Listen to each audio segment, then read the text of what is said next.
Mga bata, nais kong magtayo ang lahat upang samahan ako sa panimulang panalangin. Sa ngalan ng Ama, ng Anak, ng Espiritu Santo. Panginoon, maraming salamat po ngayong araw sa mga biyayang aming natatanggap sa inyo. Gabayan niyo po kami sa pang-araw-araw at iligtas niyo po kami sa pang-araw-araw na aming gagawin. Kami po ay nagpapasalamat sa inyo, Panginoon, sa mga pagkain binibigyan ninyo sa amin. Maging ligtas po sana ang aming pamilya at kami sa palagi naming gagawin. Sa ngalan ng Ama, ng Anak, ng Espiritu Santo. Amen. Ngayon, maaari na kayong magsiupo. Nais ko munang magpakilala. Ako nga pala si Teacher Cristel. Ngayong araw, nais ko muna magkaroon tayo ng pampasigla. Maaari bang magsitayo ang lahat?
Maaari bang tumingin sa kapaligiran at limutin ang mga kalat? Ayusin ang mga upuan bago tayo magsiupo. Maraming salamat. Maaari na kayong magsiupo. Diana, maaari ko bang malaman kung may liban ngayon sa ating klase? Wala pong liban sa ating klase ngayong araw, ma'am. Maraming salamat. Ngayon, may tuturo sa inyo si Teacher Cristel. Ang tinatawag nating Hello Kitty Club. Maaari ba kayong magsitayo upang sundan si teacher? Gagayanin niyo ako ha. 1, 2, 3, go! 1, 2, 3. 1, 2, 3. Hello Kitty! Ulit nga. 1, 2, 3. 1, 2, 3. Hello Kitty! Maaari na kayong magsiupo. Ngayon, gusto kong tanungin kung may mga natutunan ba kayo sa mga tinalakay natin noong nakaraang araw. Binibining Diana, anong mga iyong natatandaan sa mga tinalakay natin noong araw? Ang aking pong natandaan ng mga tinilaki natin ng nakaraang araw ay tungkol po sa kahalagahan ng panonood. Maraming salamat. Ngayon, bigyan natin siya ng Hello Kitty Club. Magsitayo ang lahat. 1, 2, 3. 1, 2, 3. Hello Kitty! May hinanda akong aktibidad upang malaman natin ang tatalakayin natin ngayong araw. Sino maaari sa inyo ang gustong sumagot? Binibining Diana, maaari ka bang pumunta sa unahan upang mabuo ang salitang nawawala?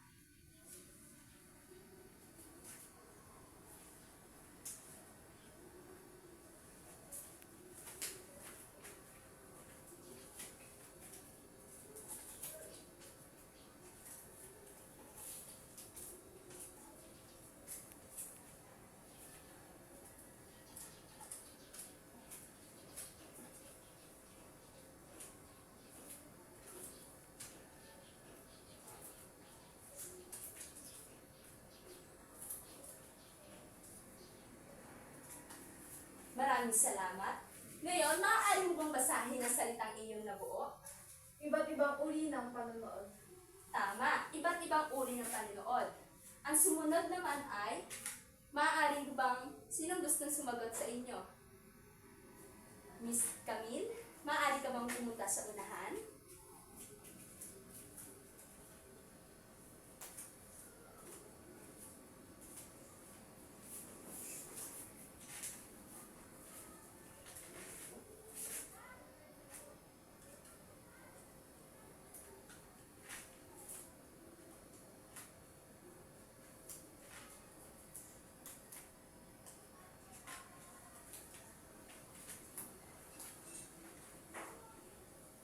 Yan, maraming salamat.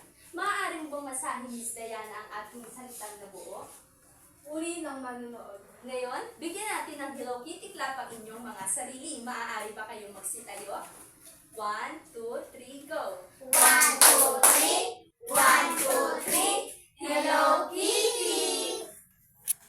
Bata, tatalakayin natin ang iba't ibang uri ng panonood. Una, diskriminatibo. Ang diskriminatibo ay paggamit ng opinyon o prejudice sa panunuri. Diba habang nanonood kayo, nagbibigay tayo ng opinyon sa ating mga pinapanood na palabas? Tama? Oo. Sumunod ay ang casual o panlibang. Informal na pamamaraan at hindi nagbibigay focus sa detalye. Ito yung hindi binibigyan pansin yung kanyang pinapanood at nasa iba ang kanyang isip. Sumunod ay ang komprehensibo. Komprehensibo ay nagpapahalaga lamang sa mensahe at hindi sa ibang detalye. Dito, ito ay yung mga tao pinapahalagaan lang nila ang mga detalyeng pinapanood nila sa palabas. Sumunod ay kritikal. Kritikal, gumagamit ng pagbubuo o hinuha mula sa mga detalye upang makabuo ng ganap na pananalisa o pagsusuri sa paksang napapanood. So ito yung mga taong nagbibigay ng komentaryo sa mga napanood nilang palabas at masuri nila itong pinapanood. Ako sa inyo, kung may natutunan ba kayo sa mga iba't ibang uri ng panonood na aking dinalakay? Ano nga ba ulit ang diskriminatibo? Kapag po sinabi nating diskriminatibo, ito po yung pagbibigay ng opinyon ng manonood. Tama. Maaari ba natin siyang bigyan ng Hello Kitty Club? Maaari ba magsitayo ang lahat? 1, 2, 3, go! 1, 2, 3. 1, 2, 3. Hello Kitty! Maaari na kayo magsiupo. Ang sunod natin tatalakayin ay uri ng mga manonood. Sa uri ng manonood, napapanood dito ang eager viewer. Ang eager viewer, siya ang tagapanood ng ngiti lamang ng ngiti o tango lamang ng tango habang nanonood. Ngunit hindi matitiyak ang pag-unawa.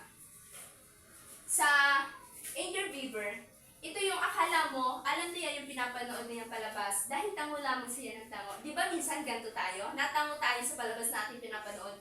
Ngunit hindi natin maunawaan ang ating pinapanood na ito. Sumunod ay ang sleeper.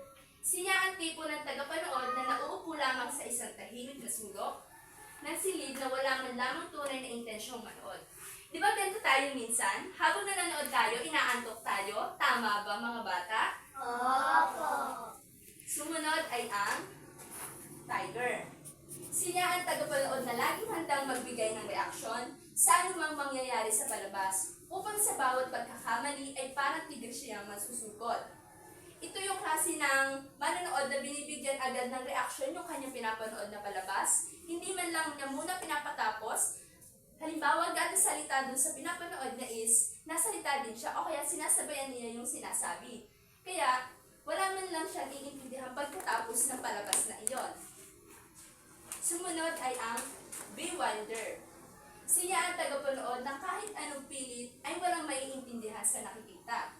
Kapansin-pansin ang pagkunot ng kanyang noo, pagsibangot at anyong pagtataka o pagtatanong o kawalan niya ng malay sa kanyang mga napapanood. Ito talaga yung mga manonood na kahit anong pilit nating manood, kahit gusto nating panoodin yung palabas na yon, hindi natin siya maintindihan o wala tayong maintindihan. Kumbaga, lumilipad yung isip natin sa ibang bagay. Sumunod ay ang Froner. Siya ang tipo ng tagapanood na wari ba lagi lamang may tanong at pagdududa. Makikita sa kanyang mukha ang pagiging aktibo, ngunit ang totoo, hindi lubos sa kanyang panonood, kundi isang pagkukunwari lamang. Sapagkat hinihintay lamang niya ang may oportunidad na makapagtanong para makapagpa-impress. Ito yung tipo ng manonood na akala natin alam na yung pinapanood niya, aktibo siya. Ngunit, hindi niya alam na kung ano yung talagang pinapanood niya dahil gusto lang niya magpa-impress sa tao. Sumunod ay forward watcher. Sa lahat ng uri ng manonood, siya ang pinaka-epektibong tagapanood. Nanonood siya hindi lamang gamit ang mata, kundi maging ang utak. Lubos ang partipasyon niya sa gawain. Tulad na lamang ninyo mga estudyante. Di ba nanonood kayo sa akin gamit ang inyong mga mata at utak? Tama ba mga bata? Opo. Ngayon, ito lamang ang ating tatalakayin ngayong araw. Maaari nyo bang ihalin tulad o i-relate ang inyong kung saan kayong klaseng manonood? Sinong gustong sumagot? Miss Diana? Minsan po teacher ako po ay sleeper. Bakit? Kapag po ayoko dun sa pinapanood yung bowling, nakakatulog. Yun, tama. Maaari bang tumayo ang lahat o pambigyan siya ng Hello Kitty Club? 1, 2, 3. 1, 2, 3. Hello Kitty. Maaari na kayong magsiupo. Ngayon, ang ibibigay kong takdang aralin sa inyo ay magpahinga sa bahay at magkaroon ng oras sa pamilya, gawin ang mga gawain at i-enjoy ang ating bakasyon. Yun lamang at maraming salamat. Maaari ba magsitayo ang lahat upang sa pangwakas na panalangin? Sa ngalan ng Ama, ng Anak, ng Espiritu Santo. Amen. Panginoon, nagpapasalamat po kami ngayong araw dahil ginabayan niyo po kami. Mangyari lamang pong maging ligtas po kami sa araw-araw, pati na po ang pamilya namin. Muli, namin niyo po kami nakapatawaran sa aming mga salang nagagawa sa araw-araw. Maraming salamat po sa ngalan ng Ama, ng Anak, ng Espiritu Santo. Amen. Muli, maraming salamat mga bata.